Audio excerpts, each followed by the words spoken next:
to go to the end of the portion, which is the discussion of Reuven and God, and the Reuven and God making a request for Moshe Rabbeinu that they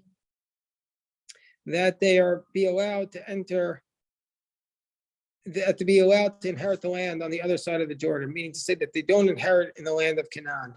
And this is chapter 32 at the end of Parashas Matos. It states in the Parasha, Miknei Rav, chapter 32, verse 1, Miknei Rav Hayalu, Reuven Uvnei Gad, Atsumah, that the tribes of Reuven and Gad had a lot of cattle. Vayiruat Eretz Yazer, Vet Eretz Gilad, and since they had a lot of cattle, they saw the land of Yazer and Gilad, and behold, it was a place perfect for cattle. And so then the children of Gad and Reuven came, and they said to Moshe, Elazar Kohen, and they said to Moshe and Elazar and to the princes, and they listed all these cities. They said, this land is perfect for us. And they said, give this land to your servants as an inheritance. We don't want to cross over the Jordan. So Moshe responds, and you can imagine how this could sound like the sin of the spies. So Moshe says, your brother is going to go into battle and you're going to stay here. And also, you're going to destroy the energy of the children of Israel. You're going to destroy the energy of the Jewish people. You're going to prevent them from passing into the land. This is exactly what the spies did, Moshe Rabbeinu says. So Moshe Rabbeinu turns to the Midianites and he says, you're committing the same sin as the spies. So they came back to Moshe in verse 16. And they said, they said, let's try again. We want to build flocks for our cattle and barns for our cattle and cities for our children, and we're going to fight. We'll be the vanguard to fight for the children of Israel until they bring us to their place. Once they're settled, then we're not going to go back to our homes until the people are settled, and then we'll go back. And Moshe says, if you do this, if you're the vanguard, then it'll be okay. But if you don't do this, it'll be a tremendous sin. Then Moshe Rabbeinu says something, and the commentaries all pick this up.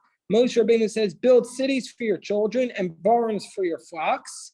So Moshe Rabbeinu says, he changes the way they said it. They said we could build barns for our children. They said we could build barns for our flock and cities for our children. And Moshe Rabbeinu says, first build cities for your children and then barns for your flocks. He reverses the order, that they put their sheep before their children. And Moshe Rabbeinu says, put the children first. Moshe Rabbeinu makes one other major change the commentaries notice. What's the other change that Moshe Rabbeinu makes? It says in verse 33, and so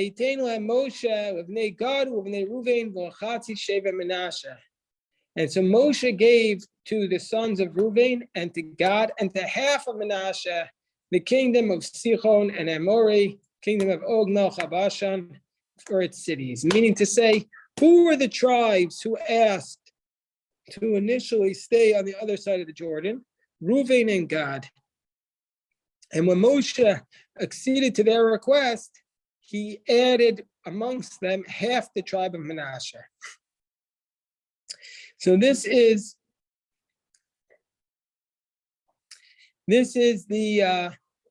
the two changes that Moshe Rabbeinu makes.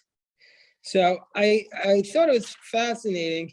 I was reading the commentaries of the rabbis from the late 20th century about this passage, and it specifically saw a distinction if you were somebody living in Israel versus somebody who was not living in Israel, how you interpreted these passages.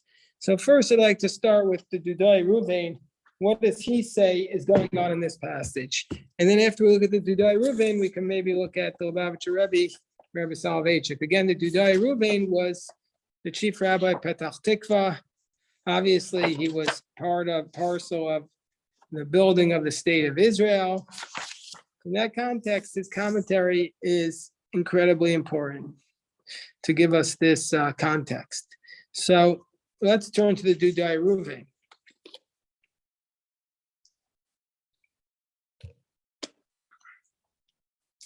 So again, he points out what we had discussed, that when we find in the Torah that they came to Moshe and they said, we're going to build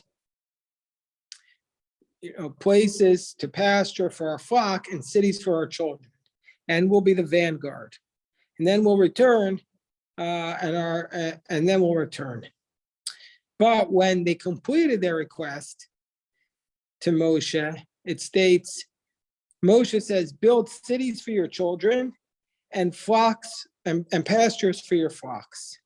So the children of Reuven and Gad at first requested to build for their cattle, and only afterwards they requested cities for their children. So Moshe, when he responded to them, he responded the opposite. First, you build your cities for your children, and only afterwards take care of your flocks. So the Midrash Rabbah lashes out very harshly against the tribes of Reuven and Gad. Very, very harshly lashes out against the tribes of Reuven and Gad. And this is what the Midrash says. It states in the verse, the heart of a wise man is to his right. That's Moshe.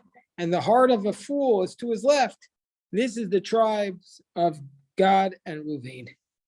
The tribe of Gad and Reuven, she'asu et ha'ikar tafel v'et ha'tafel ikar. They made the main part secondary and the secondary part the primary part.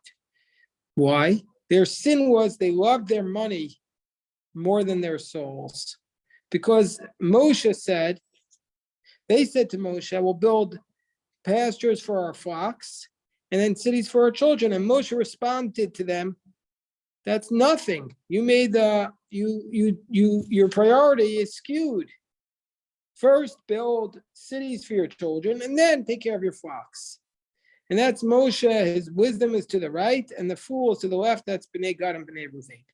And now here's the zinger. God said to the Bnei Reuven and Bnei Gad, you love your cattle more than you love your families. That's what he says. Hashem says, you love your cattle more than your families. I swear, your lives will not have a blessing. And about them, it states, you have a tumultuous inheritance at first, and in the end, it will not be blessed. And so too it states,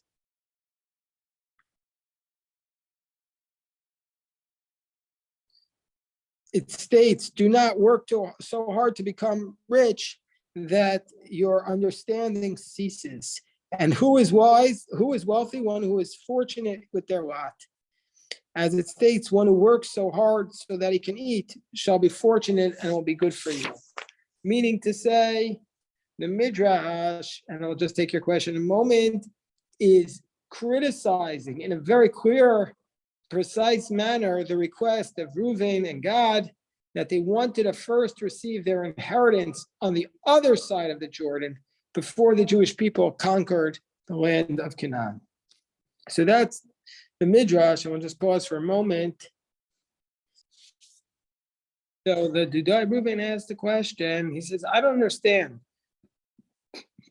It seems to be, practically speaking, what was so bad about what Bnei Gad and Bnei Reuven did? And that the Midrash criticized, I mean, it's not just Moshe Rabbeinu was upset. The Midrash was furious with them. The Midrash says, you're going to not last. You're going to die. That Moshe Rabbeinu, in the end, agreed with them.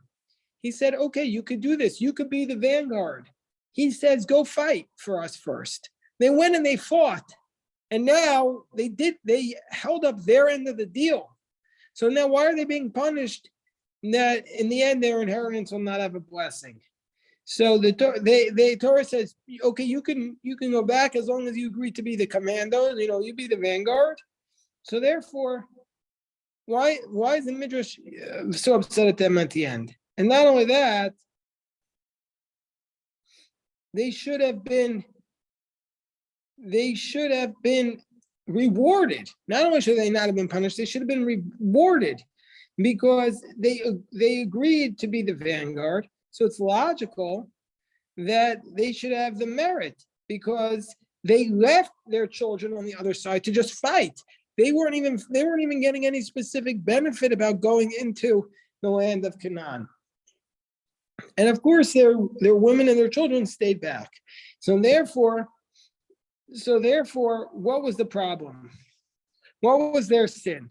That the Midrash says that in the end, they will not be blessed. And not only that, it says in Divrei Hayamim, there's another problem, another punishment that they received, that it says in Book of Chronicles, chapter 5, that on account of this sin, Bnei Gad and Bnei Reuven were the first to be exiled from the land of Canaan, from their lands. So if that's the case, if Bnei Gad and Bnei Reuven did exactly like Moshe Rabbeinu said, why does the Midrash criticize them? And why in the end were they the first to be exiled from the land? And furthermore, he asks another question. Well, really, and this goes back to Gray's question. Okay, so the Midrash says that they did such a terrible thing that they mentioned the cattle before their own children. But big deal. That's just a small thing. On account of this small error,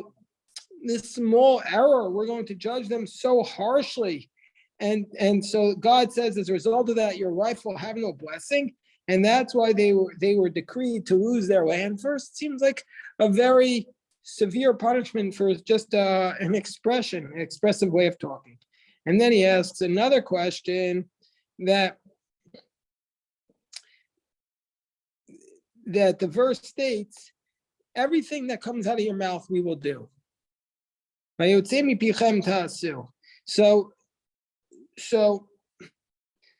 what is going on here? That with this conversation between Moshe. I mean, in addition to that Moshe says to them, that you have to do everything that comes out of your mouth. Well, didn't we just say that? So what's the verse referring to? So he says, so the Dudai Reuven says, we have to think about this psychologically, that Bnei Gad and Bnei Reuven, they really didn't want to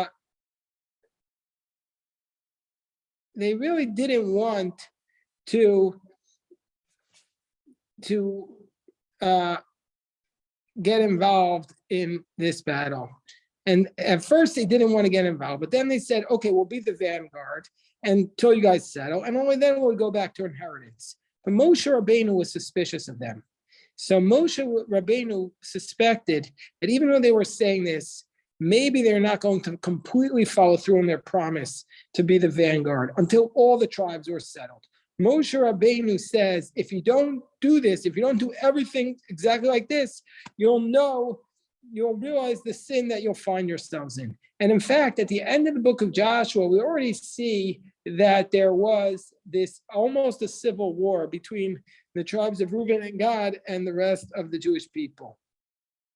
Moshe Rabbeinu has to stand up and explain to them the full extent of the sin that will happen to them if they don't follow through. And we know, this is what the Dudai Reuven says, Anu yodim min hanisayon. We know from experience that if a person has like a strong desire for money, an insatiable appetite for money, so much so that he likes money more than he likes his own body, then you really can't rely on this person's words and his promises.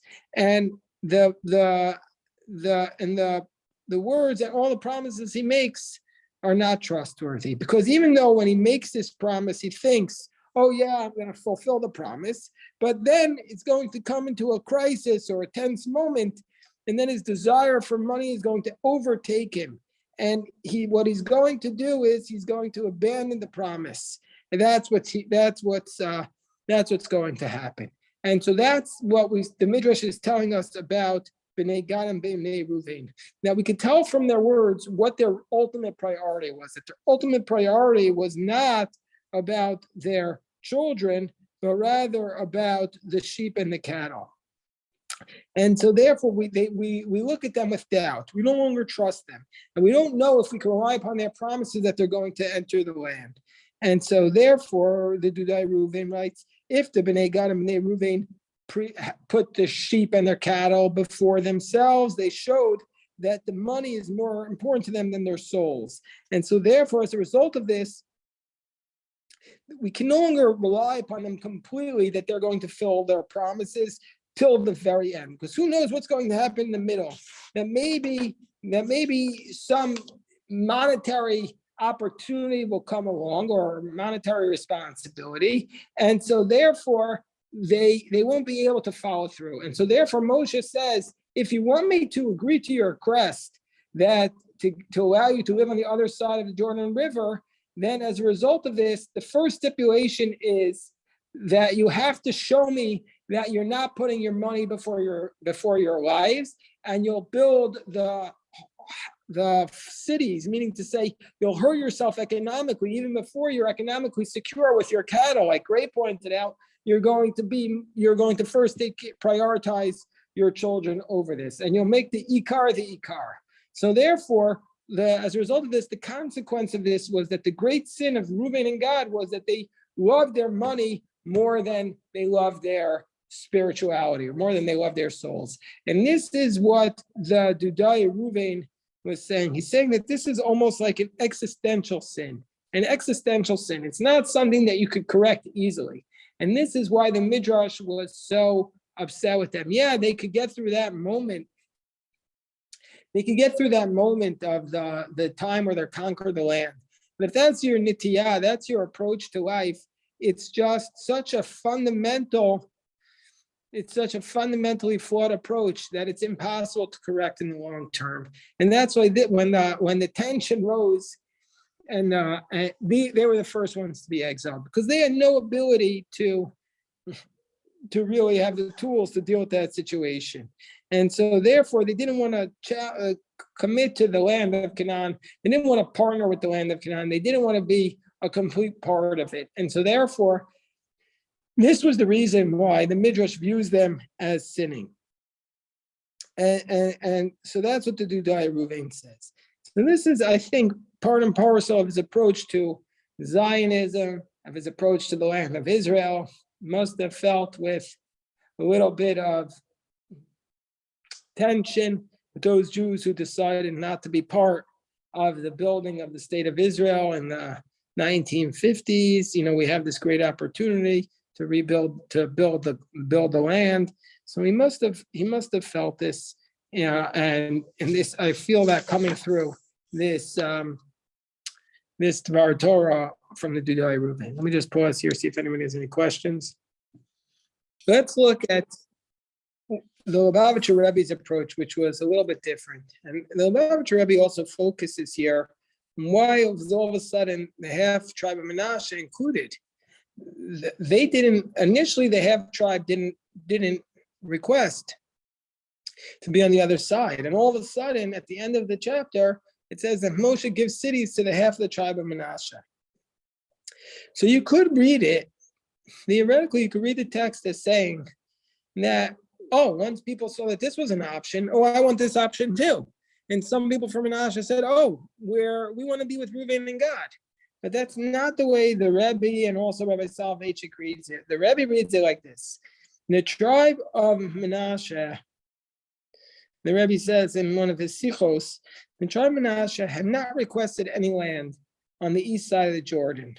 But Moshe realized that the tribes of Reuven and Gad were correct in assuming that if he were involved in possessing the land, it would strengthen the people's control over it. Meaning to say, that they wanted to live there. And according to the Rebbe, tribes of Reuven and Gad did not want to live on the other side of the Jordan because of their desire for money, that they had a spiritual reason. And we could go back and look at their spiritual reason in a moment.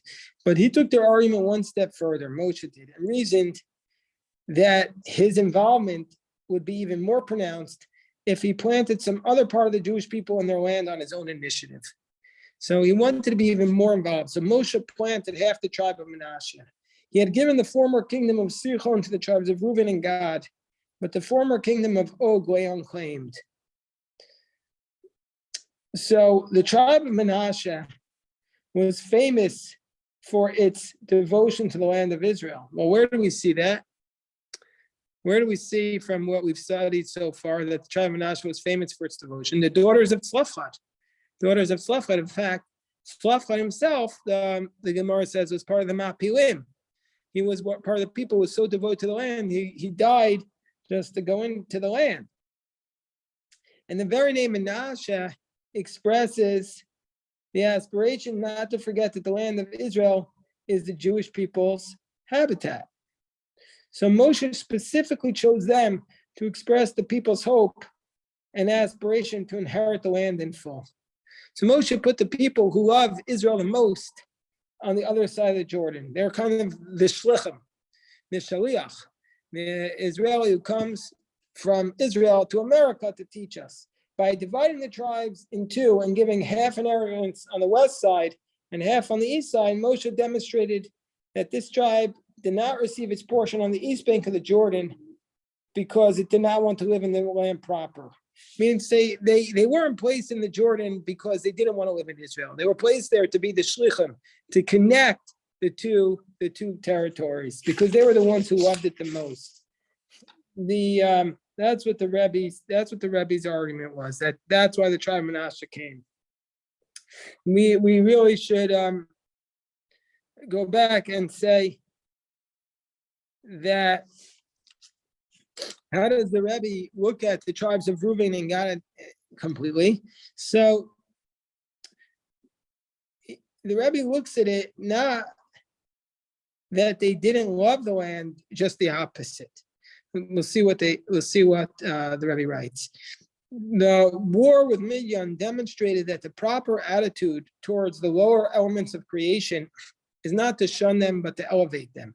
Means they took the spoils from the war and they gathered them in the temple. Means to say that you're supposed to take the mundane things of life and elevate them. So the tribes of Reuven and Gad, what their thought was, so therefore they said we should take the land outside of Israel and raise it up to the level of the land of Israel. We know that this is the case, that David HaMelech did this. He conquered the land outside of Israel. We have this whole concept of the Babylonian Talmud. They said we can elevate the land outside of Israel.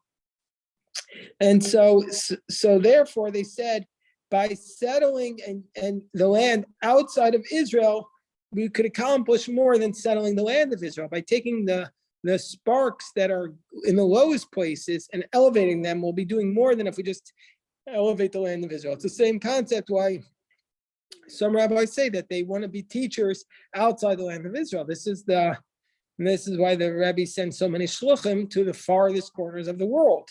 And that, for this same reason, they mention their cattle before their children, because meaning to say, well, we're going to even raise up the cattle. So the Rebbe says that their sin was the opposite of the spies. The spies said, we don't want to be involved with the materialism of the land. And that's why we want to stay in the wilderness, just live with the man. And they said just the opposite. We want to immerse ourselves in materialism in order to elevate it, in order to make it on a spiritual level. So that was their approach. That was their approach. But obviously they went a little bit too far, and so therefore Moshe had to correct them.